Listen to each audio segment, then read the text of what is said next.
Again, sorry about the quality of the video.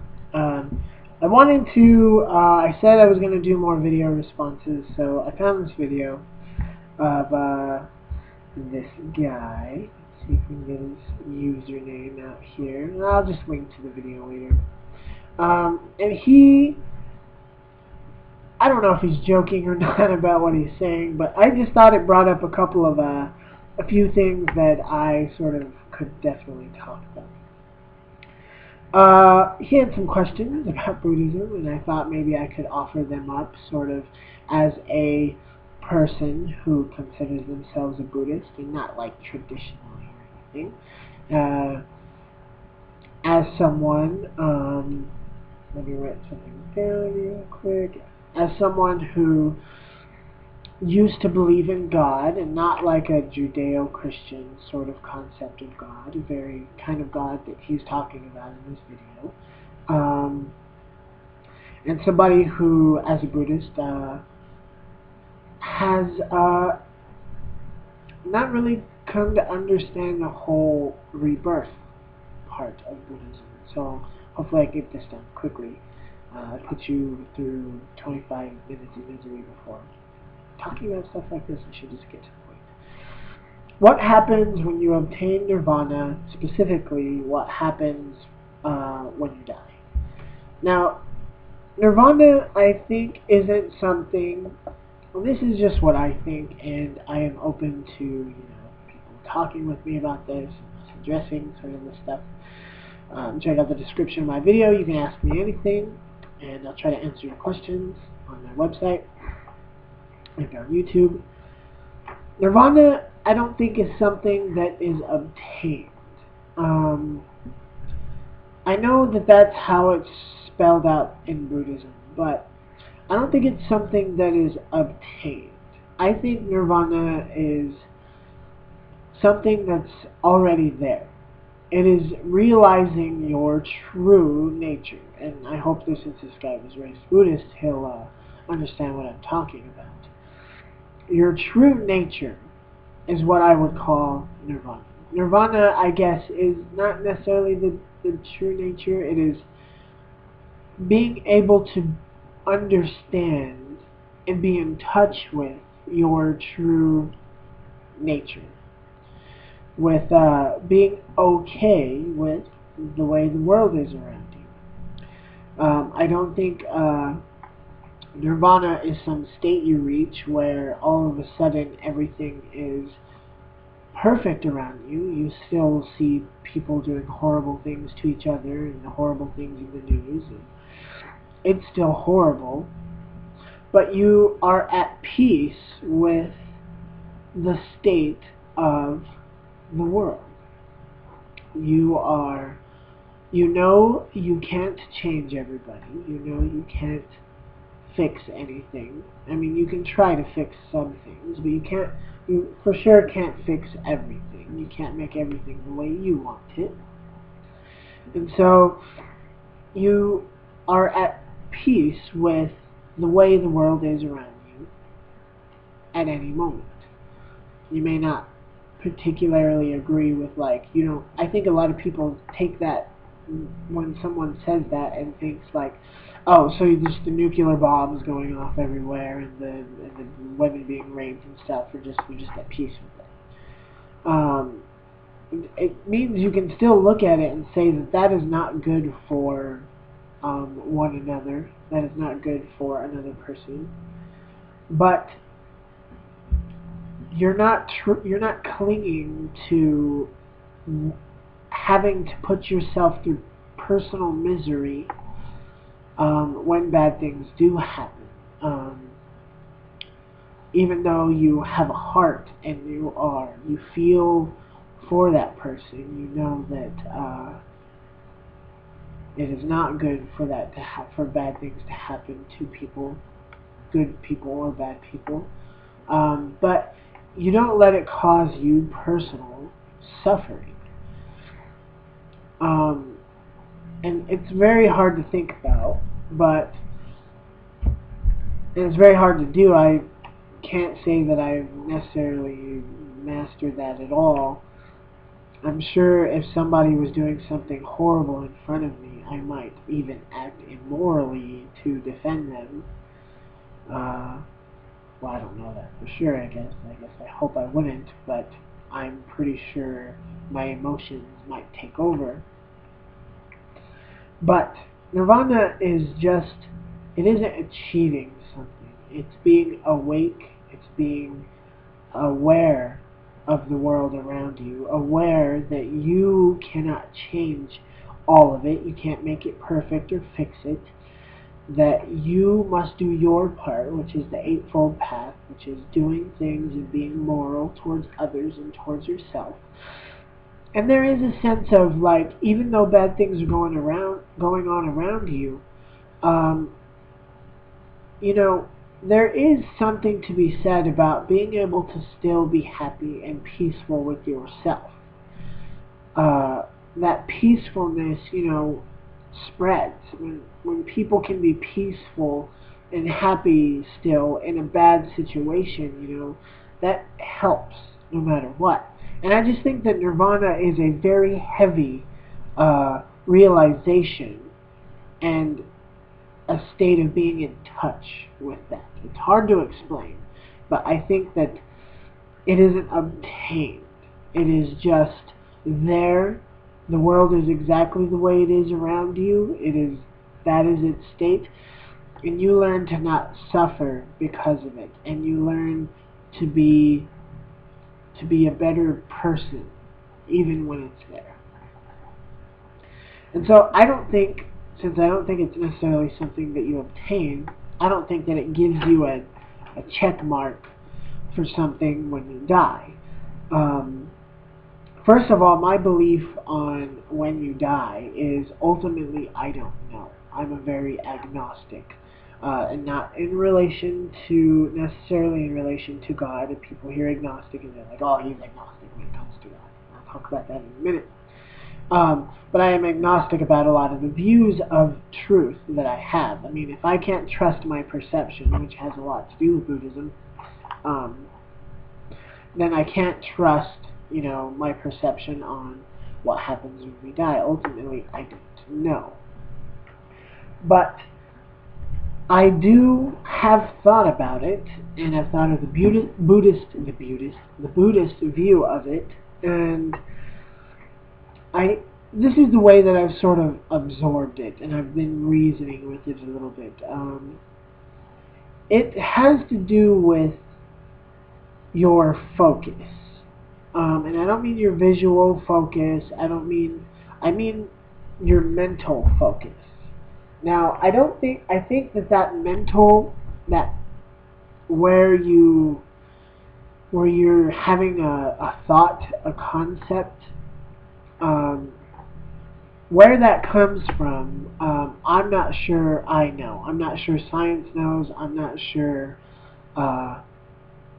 Buddhism necessarily knows. But it comes from somewhere. Your thoughts either get into your mind and start causing synapses and images to come up and pull things out of your brain and build them. They come from somewhere. And I think that somewhere is ultimately the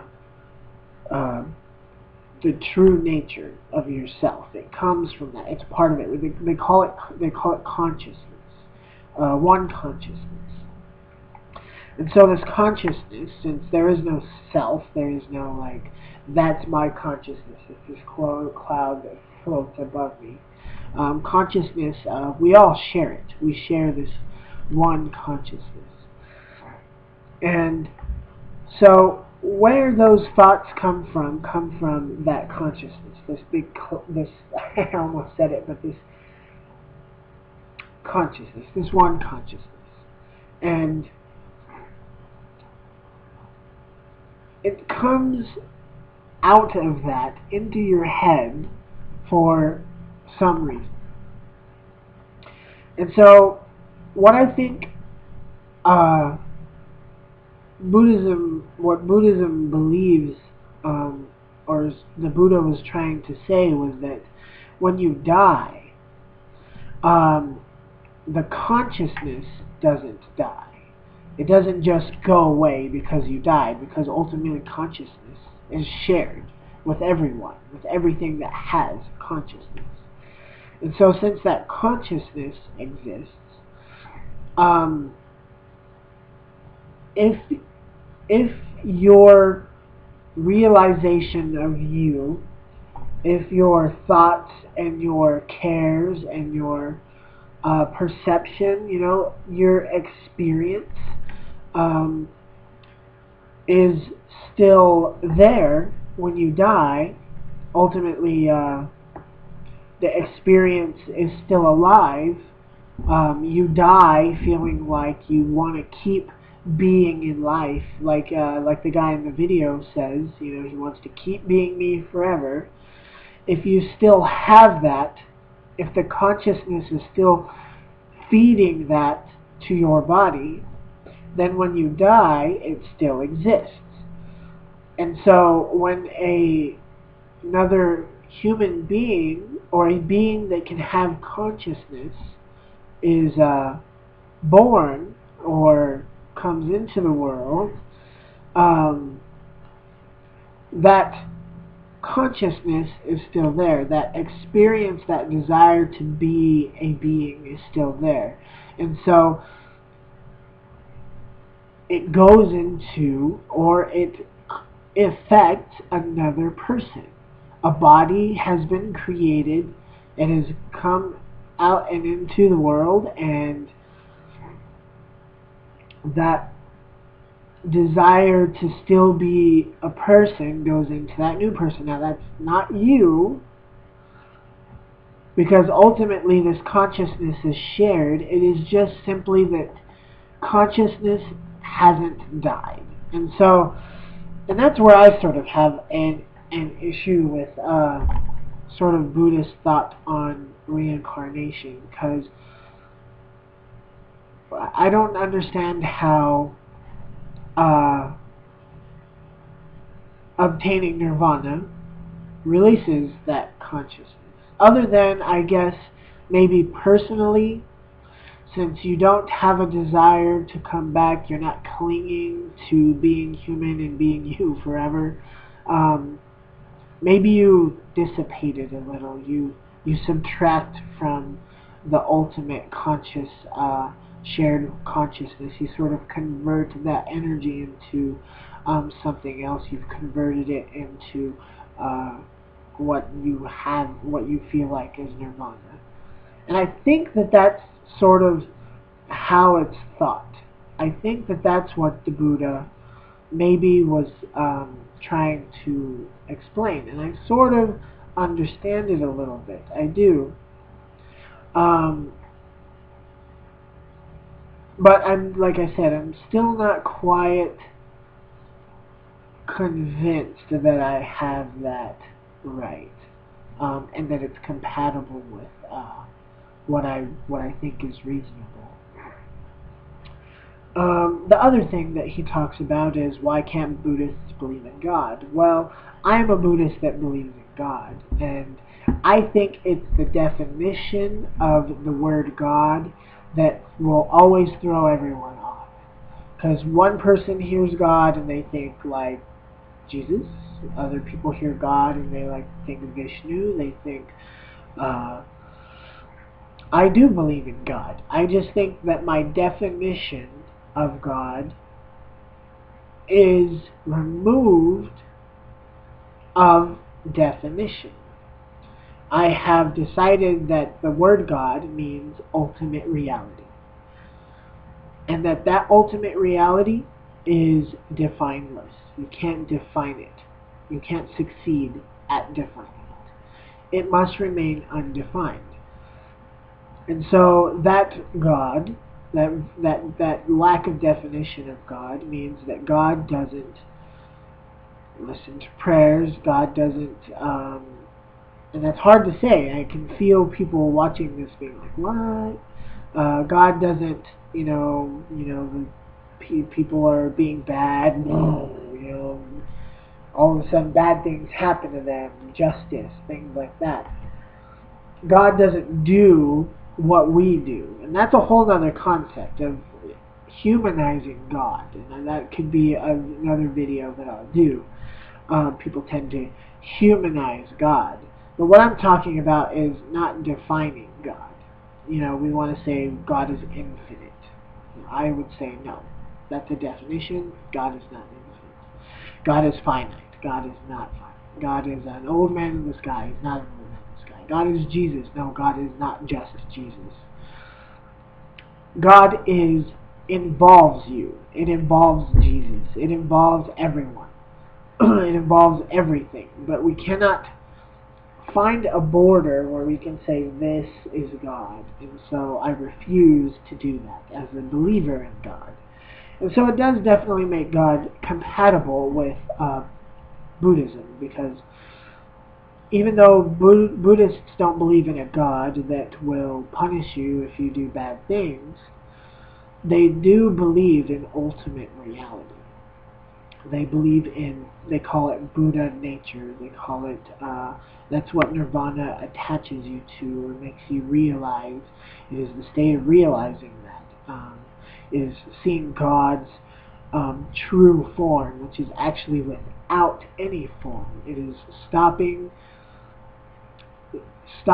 it is when you can stop using mental images, sensory perceptions of God, and you just allow God to just be God without you having to understand or anything with God. And maybe I'll do videos on that later. I'll have to watch these and remember to do them. I even think Jesus understood. I would like to think Jesus understood these things too, based on what I have read about Jesus. And maybe I'll do some videos. So Buddhists can believe in God. It's just that when you say God, people get confused, because a lot of people have their own definition of God, whether it's in a cultural sense, a scriptural sense, a personal sense. They have a definition for God. And I try my hardest not to have a definition for God. And I just let God be God. And be happy I'm here. And so, all Buddhists don't necessarily not believe in God. And then the last thing is aliens, and I'm going to be short about this. I'm perfectly open to the fact that there could be other alien life. I guess that the guy that's talking in this video is specifically talking about, different levels of heaven and things like that in Buddhism, and where do aliens fall in and things like that. I'm not, like I said, I'm not necessarily just a traditional Buddhist, and I actually think the Buddha would be very happy to hear that, because he did not teach, being a traditional anything. You have to reason with it for yourself, and understand it yourself, and trust yourself, and master yourself, and ultimately remove yourself. So the alien thing is, I don't think as a Buddhist, I don't think that it's okay. I think if aliens showed up, then aliens show up, and hopefully it's a good experience. Good night, anyway.